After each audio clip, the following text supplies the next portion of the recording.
This episode is brought to you by Viral Jesus, a new podcast from Christianity Today about Christian influencers and how they are using social media to build community and transform lives.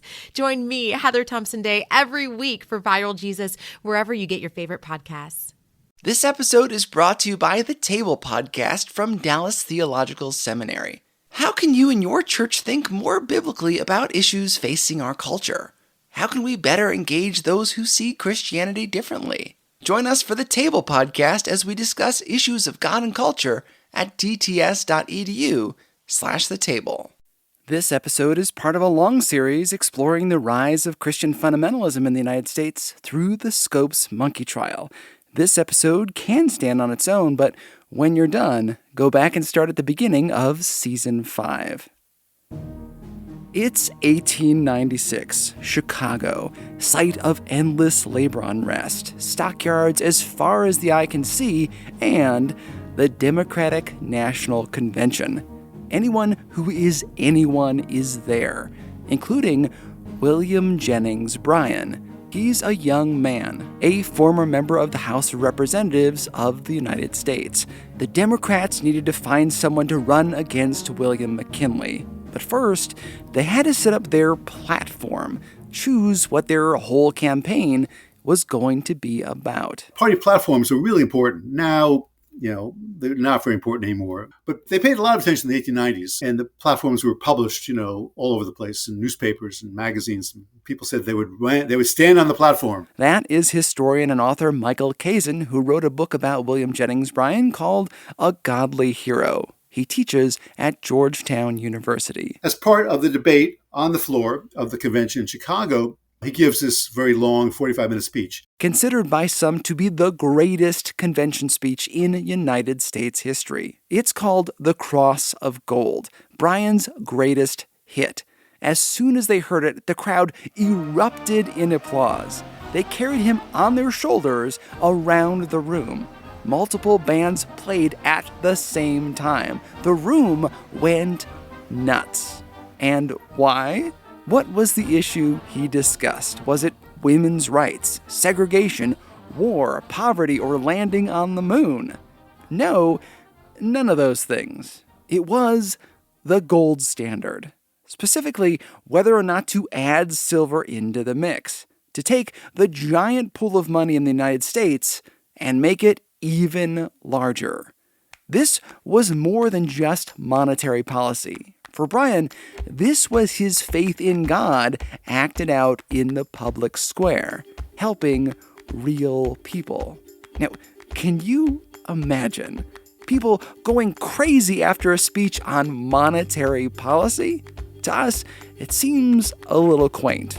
But this is a battle that we keep coming back to today. In the age of cryptocurrencies, what is money? How does it impact different classes and races, and who controls it? Should it be controlled? Can we, just by changing how much or how little exists in the world, bring the economy to its knees? You're listening to the show that uses journalistic tools to look inside the Christian church. We press pause on the culture wars in order to explore how we got here and how we can do better. I'm Chris Starrin, and this is Truce.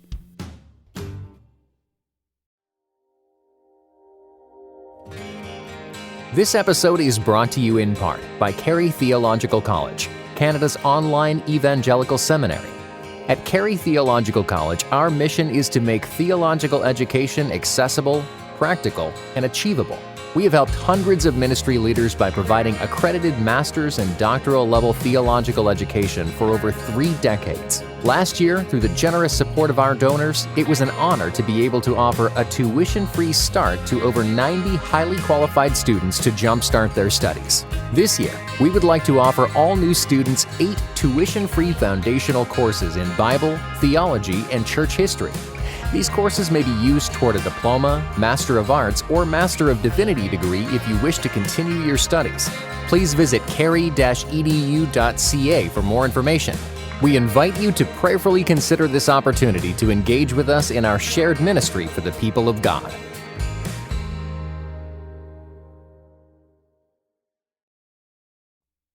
The gold standard. I know. What does this have to do with everything else we've discussed so far this season?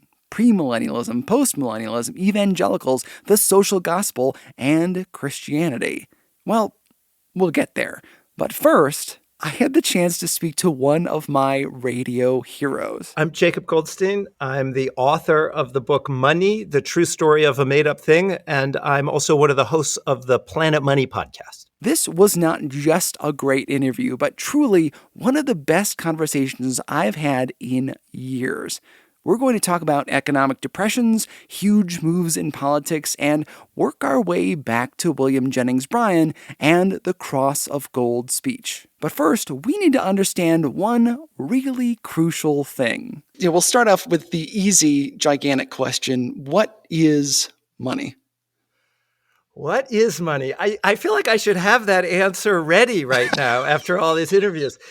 Money is what you use to buy stuff. For a long time, the United States and much of the Western world was on the gold standard. We say something is the gold standard. That's the gold standard of tacos or something. It's like, well, what does that even mean? What does it mean to be on the gold standard? Yes. Well, since you mentioned the sort of metaphor, right, the gold standard of tacos, I should say as an aside, I feel like that is actually a terrible metaphor, right? Like we say the gold standard of tacos, it means the best tacos. It should not mean that, right? When you really learn the story of the gold standard, you realize the gold standard of tacos is like the tacos that caused the Great Depression.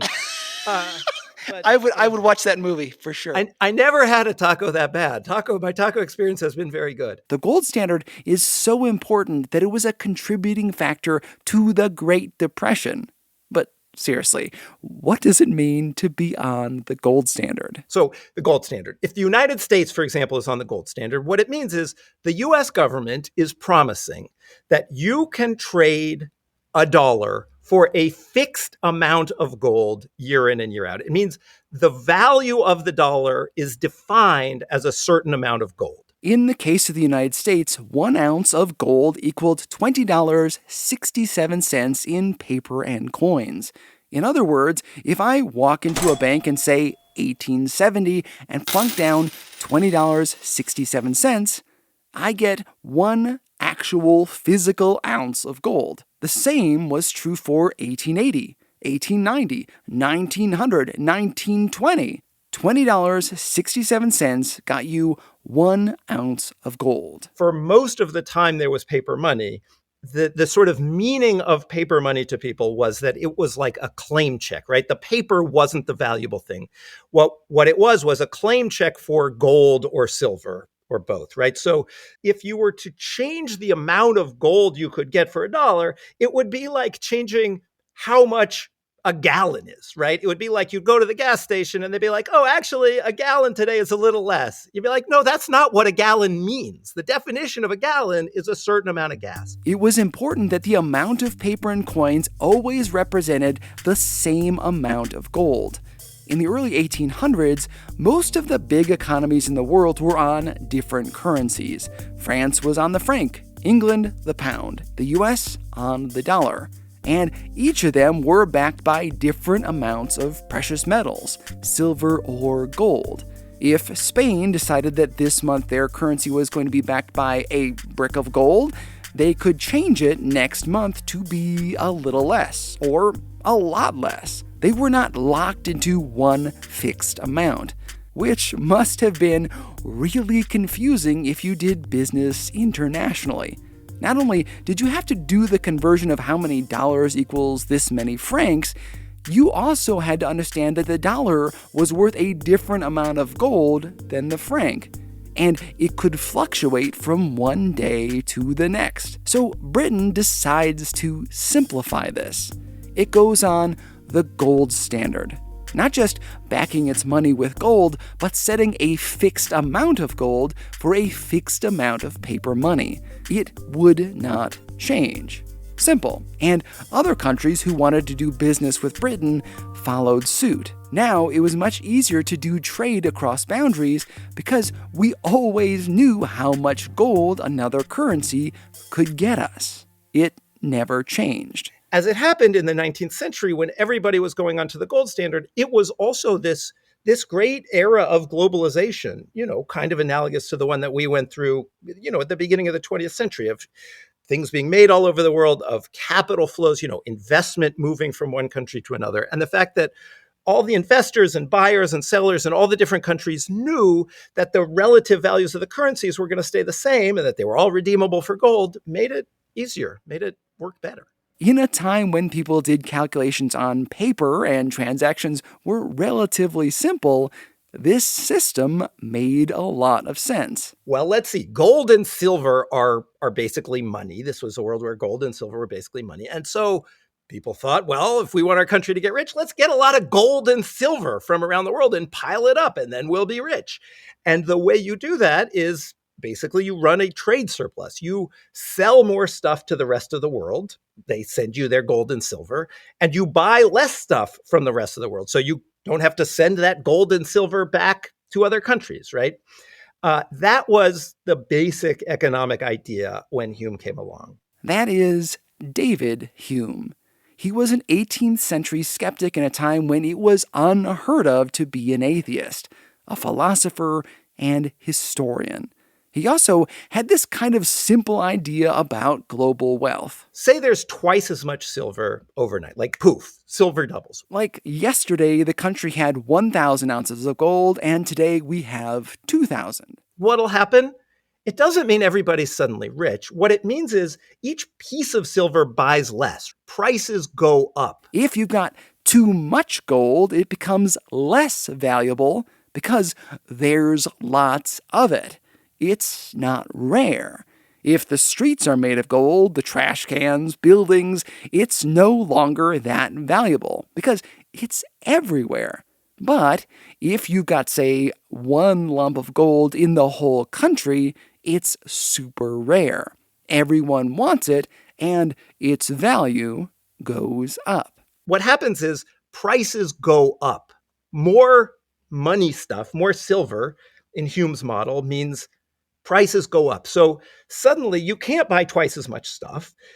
That silver buys you less stuff. Here's something that is really going to help you understand the gold standard. Don't zone out for this part. The value of gold and the cost of stuff have an inverse relationship. In other words, when the value of gold goes up, the cost of goods goes down. It becomes cheaper to buy things. When gold is super valuable, t-shirts, cars, food, everything becomes cheaper.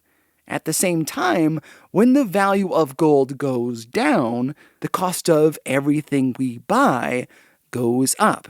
They have an inverse relationship. When one is on the rise, the other falls. So if one country gets a ton of silver or gold, it's not as rare anymore. It's less valuable because there's a lot of it, which means that it loses some of its buying power, and prices go up.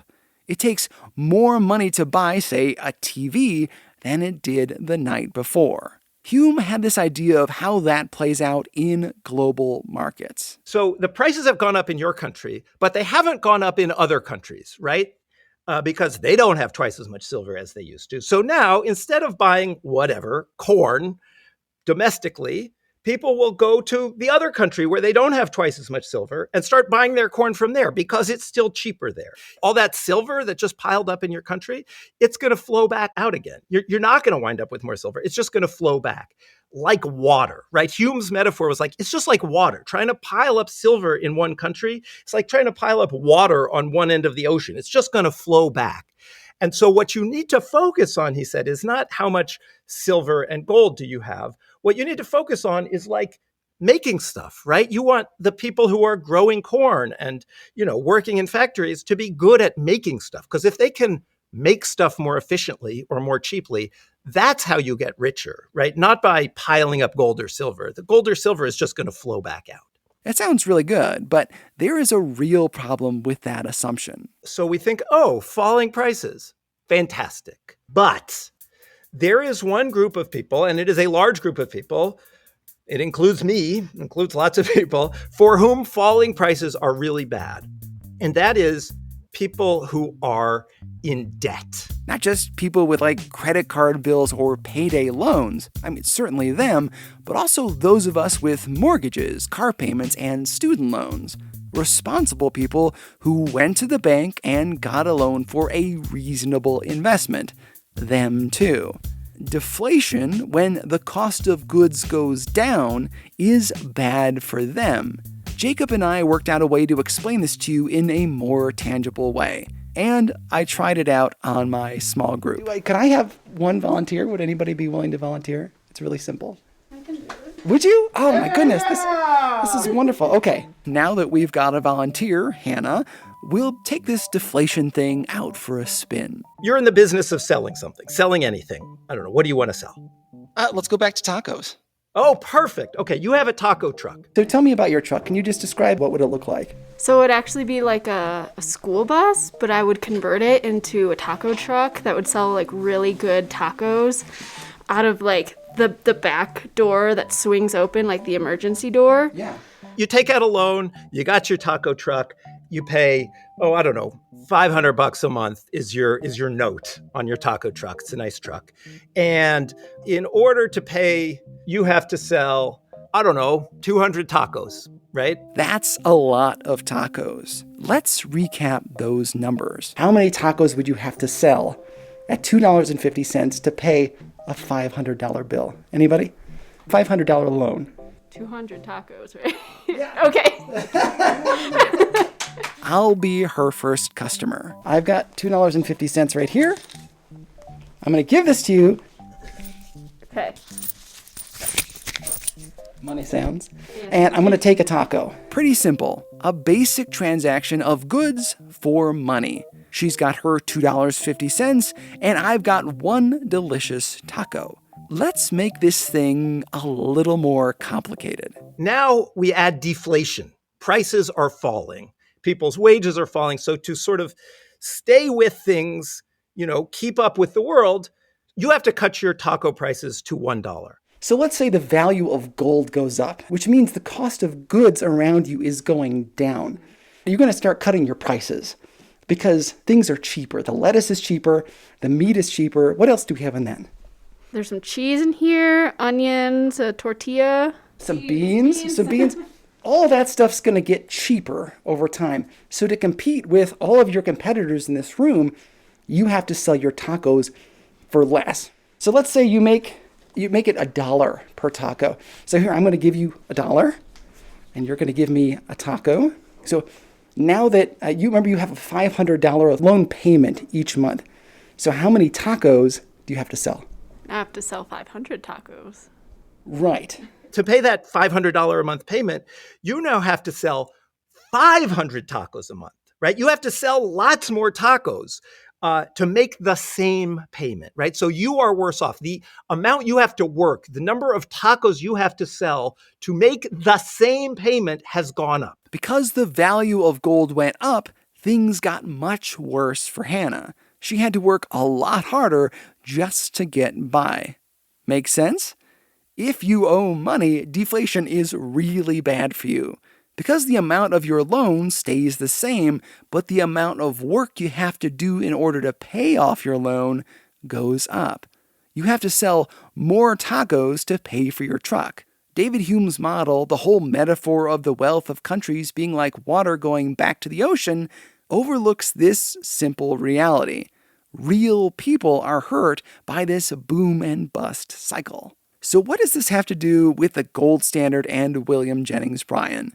Well, in the 1800s, the value of gold kept going up and up and up, meaning that the value of stuff went down year after year. In particular, it's really bad for farmers. Farmers are the sort of big, class of people who tend to be in debt. And so you get this whole political movement around money.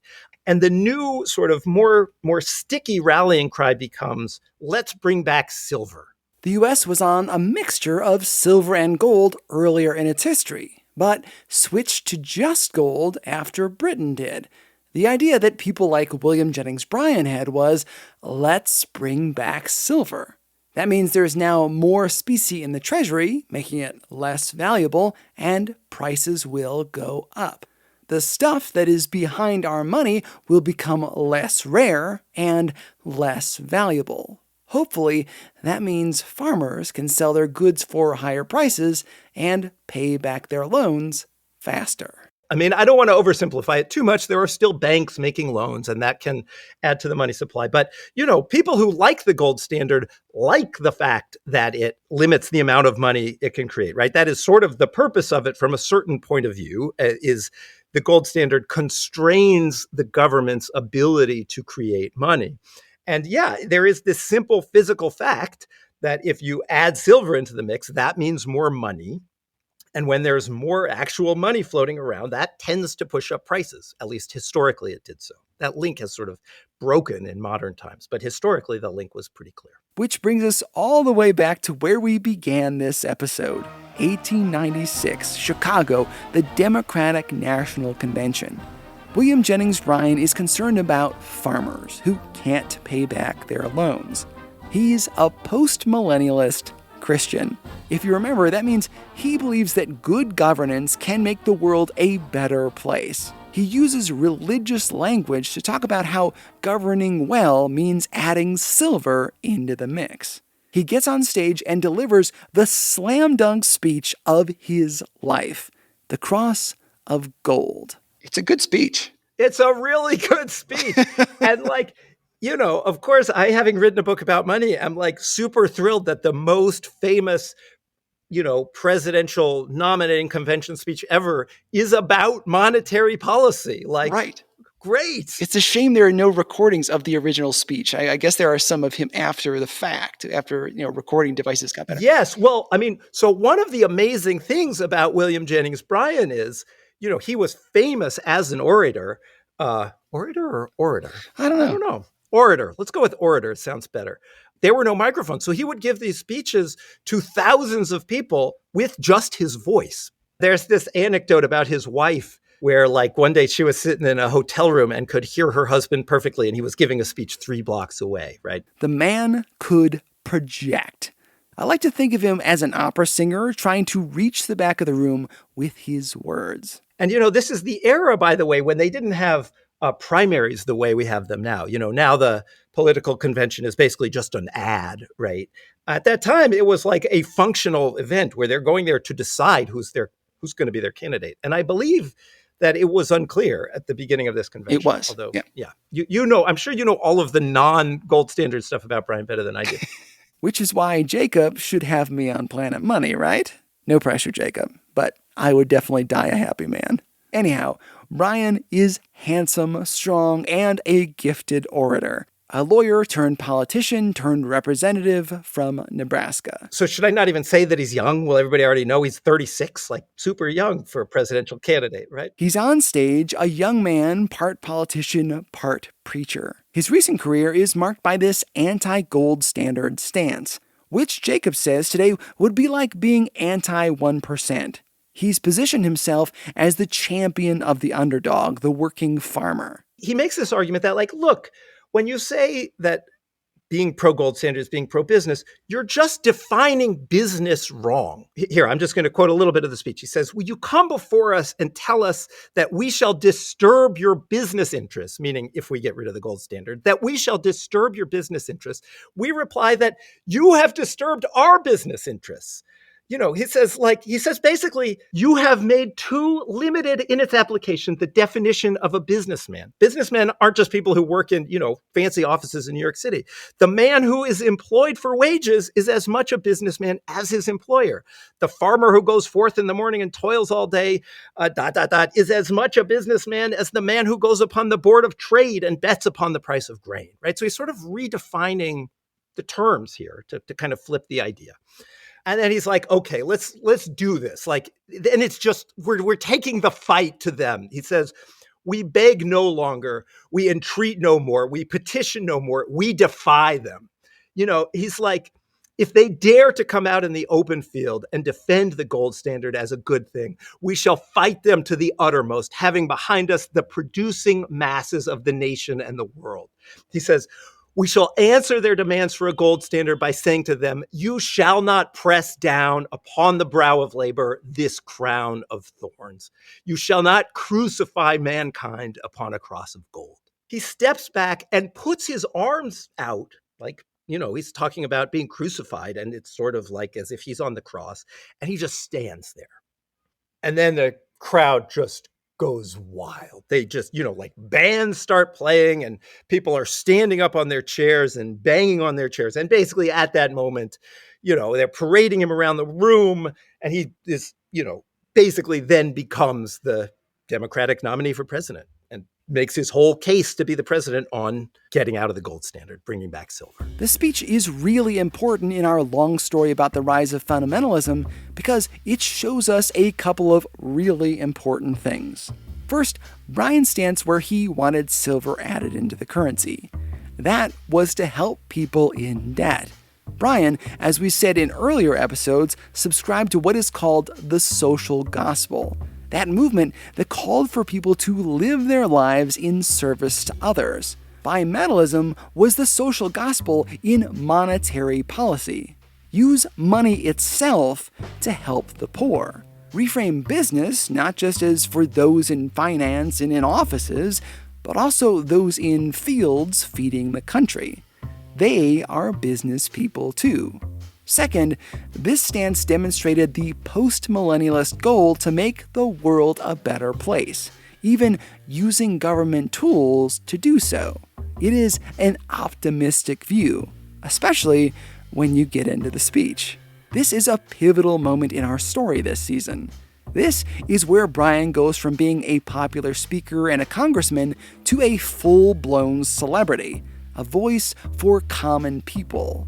A populist.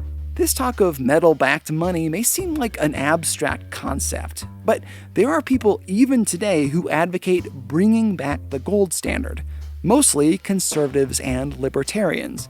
Former President Donald Trump, Ron Paul, and Ted Cruz. There have even been attempts at passing bills in Congress, though none of them have been successful. Radio personalities to preachers want to return to gold. The problems are multiple. We covered one of them today, but there are others. However, this is a season about fundamentalism, not really about economics, though I love economics. So I'll give you the option of diving deeper. For patrons of the show, you'll get to hear about Irving Fisher and his big revelation. It's not enough to watch the value of gold when you're on the gold standard, because, it's fixed. You have to look at the cost of everything else. That episode's going to be on Patreon for those who give to the show. And next week, right here on the feed, Jacob and I will examine how the gold standard took the Great Depression and made it much, much worse. But back to Bryan, the gold standard, and our march towards fundamentalism. It turns out bimetallism wasn't in vogue for long. Spoiler alert, Bryan never won the presidency. We never went back to bimetallism. And the supply of gold soon exploded from something Bryan couldn't foresee. The gold rush. When you're on the gold standard, how much money there is in the world is in large part driven by how much gold there is, right? And when people are pulling more gold out of the ground, that means there's suddenly more money in the world. When there's more money in the world, prices start to go back up, right? There's a little bit of inflation because now there's more money. And so it's weird. It's like your monetary policy is being determined by like people rushing off to Alaska, to Canada, whatever, to try and pull gold out of the ground. Also in South Africa, there was a gold rush around this time. And around the turn of the 20th century, people start pulling more gold out of the ground. And that ends this decades-long period of when prices tended to fall and prices start to go back up. And that kind of makes everybody chill out about the gold standard, basically, because it is no longer sort of oppressively deflationary for people who are in debt. Bryan's pet issue wasn't long for this world, but this speech made William Jennings Bryan a household name. Without it, there might not have been a Scopes monkey trial. He was popular before this, but nothing like what he'd become. It's also a high point for the social gospel. This was 1896, and American Christians were really excited by the notion that we could usher in the millennium, we could bring back the Messiah if we could just prepare the way. Do good deeds, look out for the less fortunate. Bimetallism is the social gospel writ large. Use monetary policy to help those saddled with debt. It's all very exciting and very positive. But we know that postmillennialism and this positive view of history will not be popular for much longer. I mean, do you know any postmillennialists today? I don't think I do. The premillennialist movement was already turning people against this upward trajectory of history. They saw in the Bible a downward slide into chaos. Fundamentalism was a reaction to ideas like bimetallism, insisting that the world wasn't getting better, but worse. They'd see stuff like this as creeping modernism, or worse, government control that would eventually lead to the mark of the beast. The modern Republican and Libertarian movement to bring back the gold standard, as we'll see, is super short-sighted. It's heavy on feelings of nostalgia for the old days, a sense that there is something behind this paper and ink, but it overlooks the impact on others. Is basing money on gold loving our neighbors? Or, as we said earlier, is the gold standard the equivalent of a taco that brings down the entire economy? I'll have that story for you next week.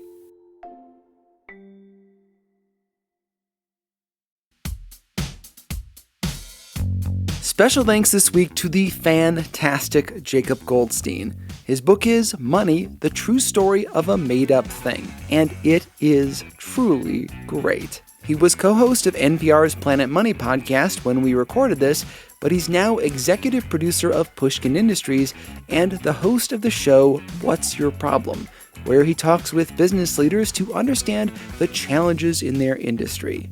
We also heard from Michael Kazin, author of A Godly Hero, which is a biography of William Jennings Bryan, and his new book is What It Took to Win, A History of the Democratic Party. This show is listener-supported. Become a patron for as little as $5 a month, and you'll get access to bonus episodes, patron-only conversations, and a whole bunch of other cool stuff, including more audio with Jacob that I could not fit into this episode. You can totally hear me geek out. Your gift makes this show possible. Visit patreon.com/Truce podcast to learn more. Subscribe to the show so you get every new episode as it's released. While you're there, leave a rating and review. It helps people discover the show. Truce is a production of Truce Media, LLC. I'm Chris Staron, and this is Truce. This episode was brought to you by Viral Jesus, a new podcast from Christianity Today about Christian influencers and how they are using social media to build community and transform lives. Join me, Heather Thompson Day, every week for Viral Jesus wherever you get your favorite podcasts.